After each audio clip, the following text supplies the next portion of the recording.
ओम नमो भगवते वासुदेवाय। 20वां अध्याय। महाराज पृथु की यज्ञशाला में श्री विष्णु भगवान का प्रादुर्भाव। श्री मैत्रेय जी कहते हैं, विदुर जी, महाराज पृथु के 99 यज्ञों से यज्ञ भोक्ता यज्ञेश्वर भगवान विष्णु को भी बड़ा संतोष हुआ। उन्होंने इंद्र के सहित वहाँ उपस्थित होकर उनसे कहा। श्री भगवान ने कहा, राजन, इंद्र ने तुम्हारे 100 अश्वमेध पूरे करने में संकल्प में विघ्न डाला है। अब ये तुमसे क्षमा चाहते हैं, तुम इन्हें क्षमा करो। नरदेव, जो श्रेष्ठ मानव साधु और सद्बुद्धि संपन्न होते हैं, वे दूसरे जीवों से द्रोह नहीं करते, क्योंकि यह शरीर ही आत्मा नहीं है। यदि तुम जैसे लोग भी मेरी माया से मोहित हो जाएं, तो समझना चाहिए कि बहुत दिनों तक की हुई ज्ञानी जनों की सेवा से केवल श्रम ही हाथ लगा। ज्ञानवान पुरुष इस शरीर को अविद्या, वासना और कर्मों का ही पुतला समझकर इसमें आसक्त नहीं होता। इस प्रकार जो इस शरीर में ही आसक्त नहीं है, वह विवेकी पुरुष इससे उत्पन्न हुए घर, पुत्र और धन आदि में भी किस प्रकार ममता रख सकता है। यह आत्मा एक शुद्ध, स्वयं प्रकाश, निर्गुण, गुणों का आश्रय स्थान, सर्वव्यापक, आवरण शून्य, सबका साक्षी एवं अन्य आत्मा से रहित है, अतएव शरीर से भिन्न है। जो पुरुष इस देह स्थित आत्मा को इस प्रकार शरीर से भिन्न जानता है, वह प्रकृति से संबंध रखते हुए भी उसके गुणों से लिप्त नहीं होता, क्योंकि उसकी स्थिति मुझ परमात्मा में रहती है। राजन, जो पुरुष किसी प्रकार की कामना न रखकर अपने वर्णाश्रम के धर्मों द्वारा नित्य प्रति श्रद्धापूर्वक मेरी आराधना करता है, उसका चित्त धीरे धीरे शुद्ध हो जाता है। चित्त शुद्ध होने पर उसका विषयों से संबंध नहीं रहता तथा उसे तत्वज्ञान की प्राप्ति हो जाती है। फिर तो वह मेरी समता रूप स्थिति को प्राप्त हो जाता है। यही परम शांति, ब्रह्म अथवा कैवल्य है। जो पुरुष यह जानता है कि शरीर, ज्ञान, क्रिया और मन का साक्षी होने पर भी कूटस्थ आत्मा उससे निर्लिप्त ही रहता है, वह कल्याण में मोक्ष पद प्राप्त कर लेता है। राजन, गुण प्रवाह रूप आवागमन तो भूत, इंद्रिय, इंद्रियाभिमानी देवता और चिदाभास, इन सबकी समष्टि रूप परिच्छिन्न लिंग शरीर का ही हुआ करता है। इसका सर्वसाक्षी आत्मा से कोई संबंध नहीं है। मुझ में दृढ़ अनुराग रखने वाले बुद्धिमान पुरुष संपत्ति और विपत्ति प्राप्त होने पर कभी हर्ष, शोक आदि विकारों के वशीभूत नहीं होते। इसलिए वीरवर, तुम उत्तम, मध्यम और अधम पुरुषों में समान भाव रखकर सुख दुख को भी एक सा समझो तथा मन और इंद्रियों को जीतकर मेरे ही द्वारा जुटाए हुए मंत्री आदि समस्त राजकीय पुरुषों की सहायता से संपूर्ण लोकों की रक्षा करो। राजा का कल्याण प्रजा पालन में ही है। इससे उसे परलोक में प्रजा के पुण्य का 6वां भाग मिलता है। इसके विपरीत जो राजा प्रजा की रक्षा तो नहीं करता, किंतु उससे कर वसूल करता जाता है, उसका सारा पुण्य तो प्रजा छीन लेती है और बदले में उसे प्रजा के पाप का भागी होना पड़ता है। ऐसा विचार कर यदि तुम श्रेष्ठ ब्राह्मणों की संपत्ति और पूर्व परंपरा से प्राप्त हुए धर्म को ही मुख्यतः अपना लो और कहीं भी आसक्त न होकर इस पृथ्वी का न्यायपूर्वक पालन करते रहो, तो सब लोग तुमसे प्रेम करेंगे और कुछ ही दिनों में तुम्हें घर बैठे ही सनकादि सिद्धों के दर्शन होंगे। राजन, तुम्हारे गुणों ने और स्वभाव ने मुझको वश में कर लिया है, अतः तुम्हें जो इच्छा हो मुझसे वर मांग लो। उन क्षमा आदि गुणों से रहित यज्ञ, तप अथवा योग के द्वारा मुझको पाना सरल नहीं है। मैं तो उन्हीं के हृदय में रहता हूँ जिनके चित्त में समता रहती है। श्री मैत्रेय जी कहते हैं, विदुर जी, सर्वलोक गुरु श्री हरि के इस प्रकार कहने पर जगद्दिग्विजयी महाराज पृथु ने उनकी आज्ञा शिरोधार्य की। देवराज इंद्र अपने कर्म से लज्जित होकर उनके चरणों में गिरना ही चाहते थे कि राजा ने उन्हें प्रेम पूर्वक हृदय से लगा लिया और मनोमालिन्य निकाल दिया। फिर महाराज पृथु ने विश्वात्मा भक्तवत्सल भगवान का पूजन किया और क्षण क्षण में उबलते हुए भक्ति भाव में निमग्न होकर प्रभु के चरण कमल पकड़ लिए।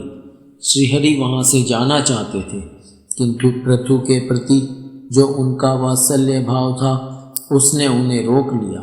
वे अपने कमल दल के समान नेत्रों से उनकी ओर देखते ही रह गए, वहाँ से जा न सके। आदिराज महाराज पृथु भी नेत्रों में जल भर आने के कारण न तो भगवान का दर्शन ही कर सके और न तो कंठ गदगद हो जाने से कुछ बोल ही सके। उन्हें हृदय से आलिंगन कर पकड़े रहे और हाथ जोड़े ज्यों के त्यों खड़े रह गए। प्रभु अपने चरण कमलों से पृथ्वी को स्पर्श किए खड़े थे। उनका कराग्र भाग गरुड़ जी के ऊंचे कंधे पर रखा हुआ था। महाराज पृथु नेत्रों के आंसू पोंछकर अतृप्त दृष्टि से उनकी ओर देखते हुए इस प्रकार कहने लगे। महाराज पृथु बोले, मोक्षपति प्रभु, आप वर देने वाले ब्रह्मादि देवताओं को भी वर देने में समर्थ हैं। कोई भी बुद्धिमान पुरुष आपसे देहाभिमानियों के भोगने योग्य विषयों को कैसे मान सकता है? वे तो नारकी जीवों को भी मिलते ही हैं। अतः मैं इन तुच्छ विषयों को आपसे नहीं मांगता।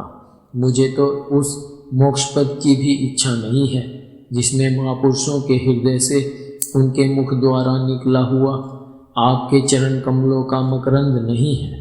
जहाँ आपकी कीर्ति कथा सुनने का सुख नहीं मिलता, इसलिए मेरी तो यही प्रार्थना है कि आप मुझे 10,000 कान दे दीजिए, जिनसे मैं आपके लीला गुणों को सुनता ही रहूं।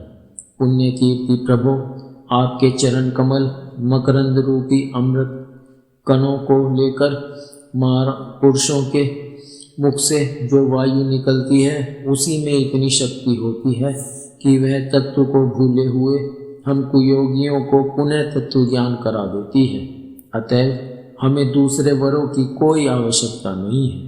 उत्तम कीर्ति वाले प्रभु, सत्संग में आपके मंगल में सुयश को दैववश एक बार भी सुन लेने पर कोई पशु बुद्धि पुरुष भले ही तृप्त हो जाए, गुणग्राही उसे कैसे छोड़ सकता है। सब प्रकार के पुरुषार्थों की सिद्धि के लिए स्वयं लक्ष्मी जी भी आपके सुयश को सुनना चाहती हैं। अब लक्ष्मी जी के समान मैं भी अत्यंत उत्सुकता से आप सर्वगुण धाम पुरुषोत्तम की सेवा ही करना चाहता हूँ, किंतु ऐसा न हो कि एक ही पति की सेवा प्राप्त करने की होड़ होने के कारण आपके चरणों में ही मन को एकाग्र करने वाले हम दोनों में कलह छिड़ जाए। जगदीश्वर जगत जननी लक्ष्मी जी के हृदय में मेरे प्रति विरोध भाव होने की संभावना तो है ही, क्योंकि जिस आपके सेवा कार्य में उनका अनुराग है उसी के लिए मैं भी लालायित हूँ, किंतु आप दीनों पर दया करते हैं, उनके तुच्छ कर्मों को भी बहुत करके मानते हैं। इसलिए मुझे आशा है कि हमारे झगड़े में भी आप मेरा ही पक्ष लेंगे। आप तो अपने स्वरूप में ही रमण करते हैं, आपको भला लक्ष्मी जी से क्या लेना है। इसी से निष्काम महात्मा ज्ञान हो जाने के बाद भी आपका भजन करते हैं। आप में माया के कार्य अहंकार आदि का सर्वथा अभाव है। भगवान, मुझे तो आपके चरण कमलों का निरंतर चिंतन करने के सिवा सत्पुरुषों का कोई और प्रयोजन ही नहीं जान पड़ता। मैं भी बिना किसी इच्छा के आपका भजन करता हूँ। आपने जो मुझसे कहा कि वर मांग, सो आपकी इस वाणी को तो मैं संसार को मुंह में डालने वाली ही मानता हूँ। यही क्या, आपकी वेद रूपा वाणी ने भी तो जगत को बांध रखा है। यदि उस वेदवाणी रूप रस्सी से लोग बंधे न होते तो वे मोहवश सकाम कर्म क्यों करते। प्रभु, आपकी माया से ही मनुष्य अपने वास्तविक स्वरूप आपसे विमुख होकर अज्ञानवश अन्य स्त्री पुत्रादि की इच्छा करता है। फिर भी जिस प्रकार पिता पुत्र की प्रार्थना की अपेक्षा न रखकर अपने आप ही पुत्र का कल्याण करता है, उसी प्रकार आप भी हमारी इच्छा की अपेक्षा न करके हमारे हित के लिए स्वयं ही प्रयत्न करें। श्री मैत्रेय जी कहते हैं, आदिराज पृथु के इस प्रकार स्तुति करने पर सर्वसाक्षी श्रीहरि ने उनसे कहा, राजन, तुम्हारी मुझ में भक्ति हो। बड़े सौभाग्य की बात है कि तुम्हारा चित्त इस प्रकार मुझ में लगा हुआ है। ऐसा होने पर तो पुरुष सहज में ही मेरी उस माया को पार कर लेता है जिसको छोड़ना या जिसके बंधन से छूटना अत्यंत कठिन है। अब तुम सावधानी से मेरी आज्ञा का पालन करते रहो। प्रजापालक नरेश, जो पुरुष मेरी आज्ञा का पालन करता है उसका सर्वत्र मंगल होता है। श्री मैत्रेय जी कहते हैं, विदुर जी, इस प्रकार भगवान ने राजऋषि पृथु के सारगर्भित वचनों का आदर किया। फिर पृथु ने उनकी पूजा की और प्रभु उन पर सब प्रकार कृपा कर वहाँ से चलने को तैयार हुए। महाराज पृथु ने वहाँ जो देवता, ऋषि, पितर, गंधर्व, सिद्ध, चारण, नाग, किन्नर, अप्सरा, मनुष्य और पक्षी आदि अनेक प्रकार के प्राणी एवं भगवान के पार्षद आए थे, उन सभी का भगवत बुद्धि से भक्तिपूर्वक वाणी और धन के द्वारा हाथ जोड़कर पूजन किया। इसके बाद वे सब अपने अपने स्थानों को चले गए। भगवान अच्युत भी राजा पृथु एवं उनकी पुरोहितों का चित्त चुराते हुए अपने धाम को सिधारे। तदंतर अपना स्वरूप दिखाकर अंतर्ध्यान हुए। अव्यक्त स्वरूप देवादिदेव भगवान को नमस्कार करके राजा पृथु भी अपनी राजधानी में चले आए।